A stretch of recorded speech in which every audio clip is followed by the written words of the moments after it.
जो कि Microsoft office software में होते हैं। वीडियो को आगे बढ़ाने से पहले मैं आपको ये बताना चाहता हूँ कि मैं आपको जिस हिसाब से समझा रहा हूँ, अगर आप इसी हिसाब से समझोगे पूरी वीडियो को, तभी आप कंप्यूटर साइंस के कोई भी क्वेश्चन का आंसर आसानी से दे पाओगे। और अगर आप इस वीडियो को अच्छे से समझोगे, सुनोगे, तो आपको पता चलेगा कि आपकी जो कंप्यूटर साइंस की बुक्स है, यानी कि जो आपको कंप्यूटर साइंस में बुक्स लगी है, उन सभी बुक्स में आपको कंप्यूटर बेसिक का आधा इन सभी बुक्स में ही सीखने को मिल जाता है। तो मैं आपको पूरी वीडियो डिटेल में समझाऊंगा। अगर आपको ये बोरिंग लग रही है वीडियो, या समझना नहीं चाहते हो आप पूरी डिटेल में, तो आप इस वीडियो को थोड़ा सा आगे बढ़ाकर अपने क्वेश्चंस के एक्सप्लेन या फिर जो जरूरी डिटेल्स है वो आप समझ सकते हो। तो अभी हम बात कर रहे हैं ऑफिस प्रोडक्टिविटी टूल्स की, जिसमें आपको बताया जा रहा है कि इस ऑफिस टूल की मदद से हम अपने डॉक्यूमेंट्स को, यानी कि बनाई हुई फाइल को देख सकते हैं, इसे दोबारा भी बना सकते हैं या नहीं बना सकते हैं, मॉडिफाई यानी एडिट वगैरह या कुछ चेंजेस वगैरह कर सकते हैं। तो इन सभी डॉक्यूमेंट्स में हम अपनी स्प्रेडशीट की फाइल्स बनाते हैं, मेमोस बनाते हैं, प्रेजेंटेशन बनाते हैं, लेटर लिखते हैं, डाटाबेस करते हैं, या कोई फोटोज को भी एडिट वगैरह कर सकते हैं। जैसे कि स्प्रेडशीट एक्सेल के हिसाब से आप अपना डाटा एंट्री अकॉर्डिंग कुछ भी करते हो। मेमो जो होता है उसमें आप नोट्स लिखते हो नोटपैड की हिसाब से। और प्रेजेंटेशन में आप पावर पॉइंट का इस्तेमाल करके कोई भी आप प्रेजेंटेशन तैयार करते हो, जो कि आपके ऑफिस वर्क में, यानी कि किसी भी अपने ऑफिस में किसी भी अपने प्रोडक्ट को समझाने के काम में आती है आपके ऑफिस में। तो लेटर में आप लेटर्स लिखते हो, जो कि MS वर्ड की मदद से आप लिखते हो।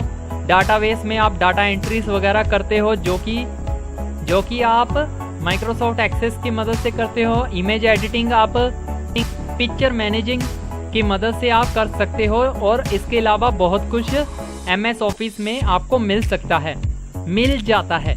तो जो आप ऑफिस के अलग अलग टाइप के टूल्स को इस्तेमाल करते हो, वो आपके एप्लीकेशन के अकॉर्डिंग होते हैं। यानी कि माइक्रोसॉफ्ट ऑफिस में एक से ज़्यादा तरह की एप्लीकेशंस पाई जाती है। तो ये सारे के सारे एग्जाम्पल्स हैं जो कि आप माइक्रोसॉफ्ट ऑफिस एप्लीकेशन की मदद से इन सभी टूल्स का इस्तेमाल कर सकते हो। MS word processing, data management systems, graphics software and spreadsheet application वगैरह इत्यादि। तो अभी हम इंट्रोडक्शन जो ऑफिस टूल है उसमें हम स्टार्ट कर रहे हैं कि ऑफिस टूल्स के जो टाइप्स हैं, यानी प्रकार ऑफिस टूल किस हिसाब से काम में आते हैं, वो आगे ये लिखा हुआ है। जिसमें पहले लिखा हुआ है कि वर्ड प्रोसेसिंग जो सॉफ्टवेयर है उसकी मदद से हम कुछ भी टाइप कर सकते हैं, सेव कर सकते हैं, प्रिंट, एडिट, फॉर्मेटिंग इत्यादि, लेटर्स, रिपोर्ट वगैरह हम लिखते हैं, जिसकी मदद से हम document, activities, effect word processing software की मदद से इस्तेमाल करते हैं। जैसे कि ये अलग से इफेक्ट मैंने दिया हुआ है इस डिज़ाइन में, जैसे कि कुछ डार्क है, कुछ लाइट है, कुछ बड़े हैं अक्षर और कुछ छोटे हैं। तो ये सारे के सारे इस्तेमाल हम कर सकते हैं इस सॉफ्टवेयर को किसी भी फील्ड यानी कि किसी भी जगह, यानी कि जैसे स्कूल, घर, इंडस्ट्री एरिया जैसे बहुत सारी जगहों में। तो इसमें आप नोटपैड वर्ड प्रोसेसिंग सॉफ्टवेयर का काम कर सकते हैं। तो अगला आ जाता है डाटाबेस सॉफ्टवेयर। तो डाटाबेस सॉफ्टवेयर जो होता है वो भी प्रोग्राम का समूह होता है, यानी कि सेट होता है।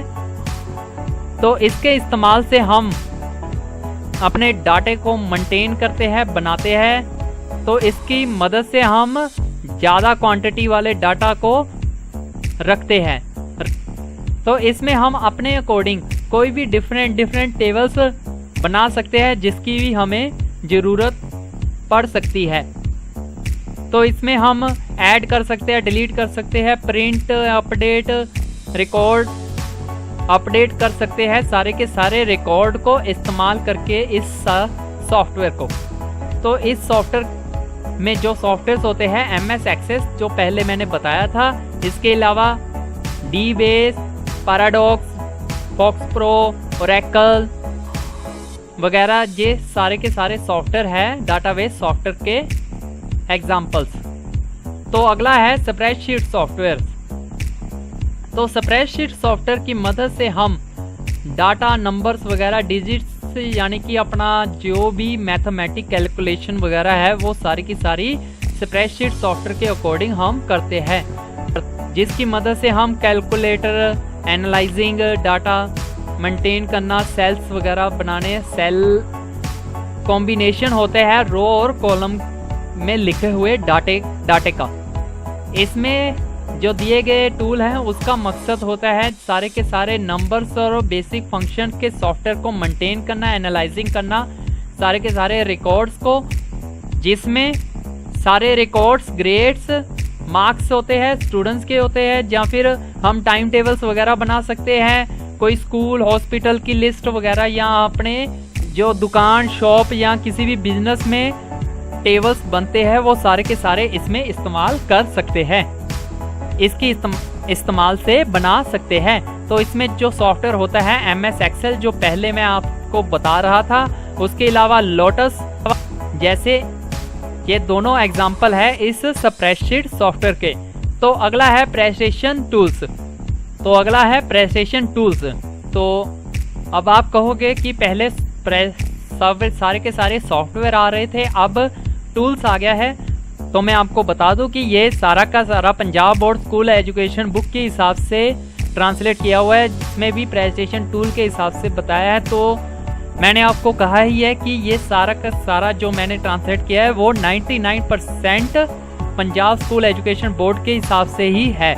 बस 1% थोड़ा सा होगा जो मैंने अपनी तरफ से रिसर्च करके आपको थोड़ा सा एक्स्ट्रा समझाने की कोशिश की है, ताकि मैं कंप्यूटर बेसिक के अलावा जो भी कंप्यूटर के कोर्स की वीडियो इस चैनल में ला रहा हूँ या ला चुका हूँ, उन सभी में मैं आपको पूरी डिटेल के हिसाब से कंप्यूटर को अच्छे से समझाऊंगा, जिसमें आपको पूरी डिटेल पता चले कि कंप्यूटर वर्ल्ड के बारे में। तो प्रेजेंटेशन टूल सॉफ्टवेयर का जो पैकेज होता है वो डिस्प्ले इंफॉर्मेशन को स्लाइड शो में दिखाता है। तो स्लाइड शो में जो मेन फंक्शन होते हैं वो 3 प्रकार के होते हैं, जिसमें हम एडिटिंग कर सकते हैं, टेक्स्ट को लिख सकते हैं और फॉर्मेट को डाल सकते हैं। जैसे कि फॉर्मेट होते हैं पिक्चर्स वगैरह या कोई भी अलग प्रकार का फॉर्मेट, जैसे कि स्प्रेडशीट का, डाटे का, डाटाबेस का और इत्यादि। इसके अलावा तो ये सारे के सारे स्लाइड शो की तरह से हम अपने डिस्प्ले में देखते हैं, अपने सिस्टम में देख सकते हैं। तो Microsoft power point, lotus, freelance graphic software वगैरह ये सारे के सारे प्रेजेंटेशन टूल्स के सॉफ्टवेयर के एग्जाम्पल्स है। तो अगला है मल्टीमीडिया सॉफ्टवेयर्स। मल्टीमीडिया सॉफ्टवेयर के बारे में आप सभी को पता ही है, वो सारे के सारे सॉफ्टवेयर आप अपनी रोज की लाइफ में इस्तेमाल भी करते हो, जैसे कि वीडियो प्लेयर रिकॉर्डिंग्स वगैरह करना। तो इस सॉफ्टवेयर में आप अपनी वॉइस वगैरह रिकॉर्ड कर सकते हो, वीडियो रिकॉर्ड करते हो। जैसे कि मैं अभी आपको वीडियो रिकॉर्ड करके, वॉइस रिकॉर्ड करके ये वीडियो डाली है, तो ये भी मैंने एक सॉफ्टवेयर से बनाई है। वीडियो प्लेयर वगैरह एडिटिंग करके बना सकते हैं। तो इन सभी सॉफ्टवेयर में जो आप एग्जाम्पल्स देख सकते हो वो है जैसे कि VLC players, MX players video play वगैरह करने के, या इसके अलावा और भी कई सॉफ्टवेयर्स जिसमें आप बहुत सारे वीडियो ऑडियो के काम कर सकते हो, यानी कि मल्टीमीडिया काम कर सकते हो अलग अलग सॉफ्टवेयर्स में, जिसमें आप अपने साउंड को कन्वर्ट कर सकते हो, प्लेयर कर सकते हो, या सीडियाँ बना सकते हो, वीडियो को इंकोडर या डिकोडर्स भी कर सकते हो। तो ये सारे प्रोडक्टिविटी टूल्स जो अवेलेबल है मोबाइल डिवाइस में भी होते हैं। तो आजकल सारे के सारे मोबाइल प्रोडक्टिविटी एप्स जो होते हैं इन सारे बेसिक काम में तो आते ही है, जैसे कि ईमेल, नोट्स वगैरह लिखना या कैलेंडर फंक्शंस होते हैं जो कैलेंडर में आप अपने रोज़मर्रा के काम को भी लिख सकते हो। जैसे कि अगर कोई भी याद रखना है कि कल क्या करना है, परसों क्या करना है, तो उस हिसाब से आप अपने कैलेंडर सॉफ्टवेयर में भी लिख कर रख सकते हो। तो इस हिसाब से ये सारे के सारे वर्ड प्रोसेसिंग सॉफ्टवेयर वगैरह या कोई भी और सॉफ्टवेयर आपके मोबाइल में भी आज के टाइम पे पाए जाते हैं। तो अगला पॉइंट है MS वर्ड को इस्तेमाल करना।